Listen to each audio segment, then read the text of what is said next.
This episode is brought to you by Intraprise Health, a health catalyst company. Make cybersecurity a priority, not a headache. Cyber attacks put patients at risk and cost healthcare organizations millions. But with convoluted software systems and risk and vulnerability data lost in silos, leaders know their organizations are vulnerable and they feel little control over the safety of their patients, reputations, or bottom line.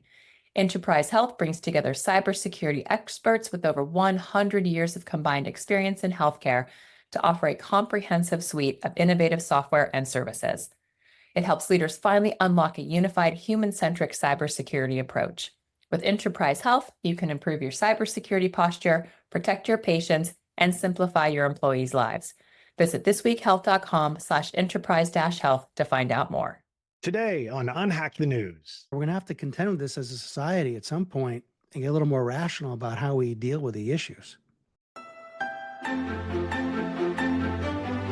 Hi, I'm Drex DeFord, a recovering healthcare CIO and longtime cyber advisor and strategist for some of the world's most innovative cybersecurity companies. Now I'm president of This Week Health's 229 Cyber and Risk community. And this is Unhack the News, a mostly plain English, mostly non-technical show covering the latest and most important security news stories. And now, this episode of Unhack the News. Hey everyone, welcome to Unhack the News. I'm on today with George Pappas, the CEO of Intraprise Health, a health catalyst company. Hey George, how's it going today? Hey Drex, great to be with you again. I always enjoy our sessions. Welcome to the show. There's no shortage to the kind of turmoil and excitement that is in the news right now. We live in very interesting times. We were talking about this before we started the show. The name Unhack the News now takes on almost a new meaning in that sometimes it's just like, why is this happening? And so we're going to talk about a few of those stories today and help take them apart for folks, hack through the nonsense and cut to the chase on some of these things. Let's get started. There's a really solid article from Chris Hughes. He has a blog called Resilient Cyber that I think does he publish it on Medium? I'm trying to remember. I feel like I get his email and then I go. Yeah, I know. I think it might be Substack, but I'm not sure. Substack, it might be. I read his stuff and several others. He does some really good work. Yeah, really insightful. And on April 2nd, he wrote about how GRC is ripe for a resolution. So you read it, I read it. Tell me some of the main points that really grabbed your attention. Yeah, I think the biggest one, the overarching one, was that he was really speaking about the classical GRCs that have been deployed through a lot of corporate America that are really, when you think about governance, risk, and compliance, that doesn't only apply to cybersecurity, it applies to regulatory laws of all shapes and sizes. And so these very large systems have been out there with a lot of custom build-ons there. It's like big iron software, takes a lot to configure, a lot of customization. Legal drives a lot of this. Compliance, every large organization has a compliance organization, drives a lot of this. And so, what I got out of what he was saying was, for security in particular, this concept needs a refresh and has to be much more focused and dynamic around what are all the sources of security issues. How do you put them in one place? It gives you a meaningful picture of what your program is. How much of it can be automated and dynamic versus static? The reconciliation between all of these. Reconciliation, yes. Does a great job of listing this long alphabet soup of all the stuff that we have to comply with. Exactly. And he also tapped into something that we've been working on now for several years, a NIST standard called OSCAL, which is about machine-readable security controls language. Now, the standards take time. We built on top of that to accelerate the functionality we were providing to the market. But ultimately, when you think about it, if you had machine-readable security controls and you could read them in dynamically, you could have a much higher level of current understanding of the status of all these systems that are part of the organization you're responsible for. So the goal is very good. FedRAMP, I think, even made it mandatory at some point. But what's the standard? How deep is it today? I haven't looked at that in some time. Our R&D team is very deep into that. But his common point of unification is really, and this was a means to do that, his point of dynamism versus static information or old documents that don't mean anything. Sure. It's updated once a year or it's updated once a quarter as opposed to being updated real time all the time through something like OSCAL. Okay. Another point he made that is another area we've done a lot of work on is the documents themselves, right? If you're leveraging AI, how can you take a set of facts and generate current documents versus having old ones that are too expensive and time consuming to write? It wouldn't be as accurate anyway. We're doing a lot of work in that in our high trust practice and our NIST and other practices as well. So he really, I think, is fitting the vibe.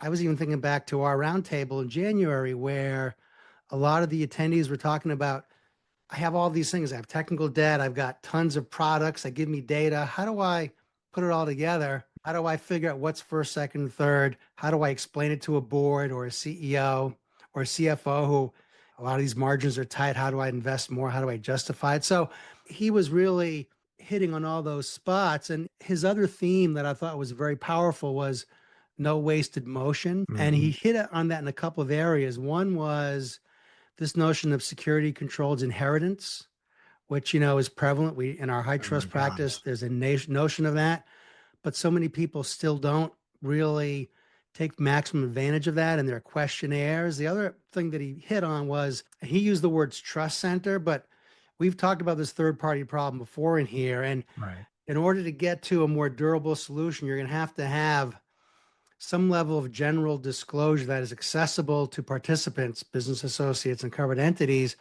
that's deep enough that it meets the covered entity's needs, but also rational enough for the business associate that their legal team doesn't feel like they're in jeopardy because of the liability of their software licensing and direct damage agreements. So this is where the old practices of licensing, legal, risk, cyber insurance, right? Safe harbor that Senator Warner's talked about. All these things come to roost, and that's why this problem really has not been fully solved. And High Trust is trying to address it with their RDS, though how much of the certification details they really give you is just take our word for it, they're certified, right? Or other entrants in the market have had their own version of a shared library. Is it dusty and old? Is it granular enough? Is it abstract enough? So it's a problem that needs a solution, and he touches on it.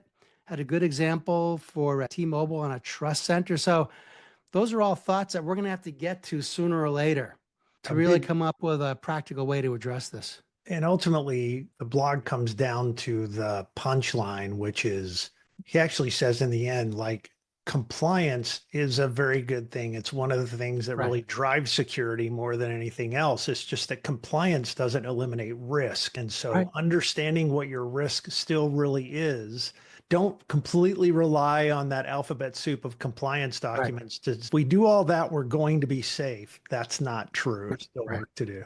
He was very good on that point, and that's where the dynamism that he talked about, I thought was important. But it was a really good article, I think very timely with everything we're going through now as an industry, which kind of leads in the next article. The next article is from Tech Target. It's about how hospitals are actually taking advantage of the rural hospital program that Microsoft started offering last summer, I think. They say that there's about 550 hospitals that have signed up in some part to that program. What do you read into that? Several things. First of all, we work with a number of small hospitals, so we've been hearing some of what they're saying to us, and it's a great service that Microsoft is providing to help make something happen that is better than the status quo prior to their involvement, which is good. And because almost everybody uses some form of Microsoft Office software, there's already a licensing relationship that reduces friction just to get moving and everything else. That was great. But if you looked at what they said were some of the assessment results, what they're really saying, because they had an assessor working with them, is that the basic bases are not being covered. Yeah. So we can give you endpoint detection. We can give you, at least for a year, free access to other tools. But if you're not doing these other things, it's like, I'm going to put on a new roof, but leave the front door unlocked and the bottom window open and hope no one comes in my house. And so that's where they pointed out in the article, and they're right. We've talked about this before on these sessions we do, that the rural hospitals in particular are very economically challenged. But look at the 5,000 hospitals in the country, easily a third of them are marginally breaking even or losing money. And so if you're a rural hospital, it's even more challenging because your patient census typically is a higher percentage on government reimbursement Or programs that Medicare or pay below Medicaid, the or cost, given what's right? going on right now. Yeah. Getting cyber talent to come in and help you do this. So your financials are underwater. You don't have a lot of capacity. And so they're bringing more visibility to the problem, but that's not new. I think some financial support needs to be brought to the party. And I was connecting a few dots as I read this to what New York put into place.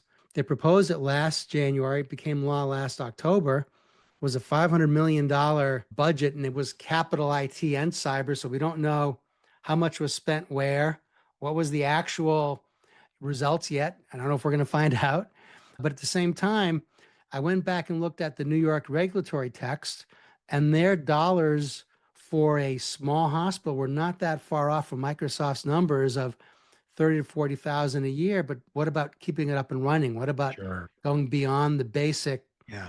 And that's the problem compliance? too, right? Not just the tech, like buying the tech, Right. getting the tech for free, but when your entire information services department are 2 people or 3 people who also have 5 other jobs, like Right. the services part of keeping it going and keeping it running, besides Mhm. paying the follow-on maintenance bills Right. and all of that. Yeah, there's a lot of complications to this. Yeah. And I also, when I think about the solutions, last year there were some initiatives from the White House and in Congress to provide some funding for smaller hospital systems. You know, those kind of got dead on arrival with all the political food fighting, which is at a higher pitch even now.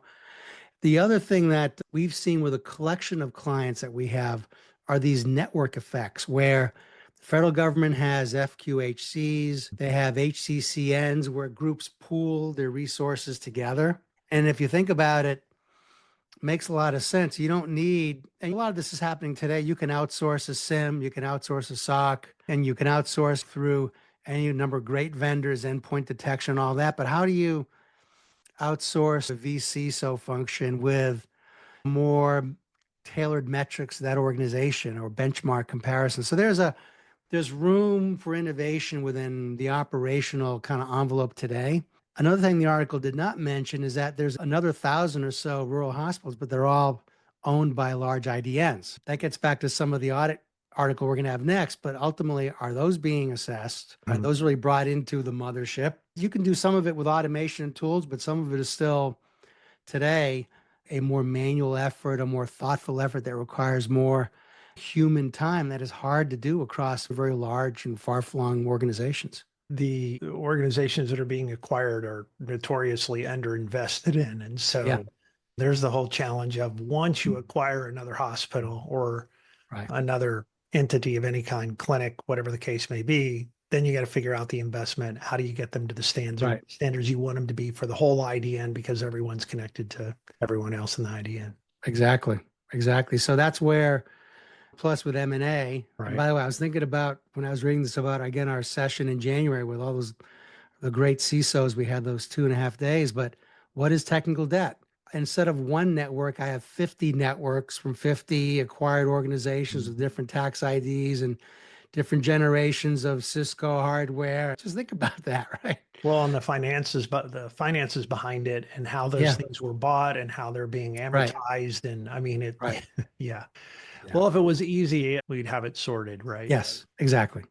This next story it just blows my mind a little bit. It's talking about how there are more HIPAA audits coming. Obviously, there's been, as we talked about, since the story came out in the end of March, I think there's been big layoffs at HHS.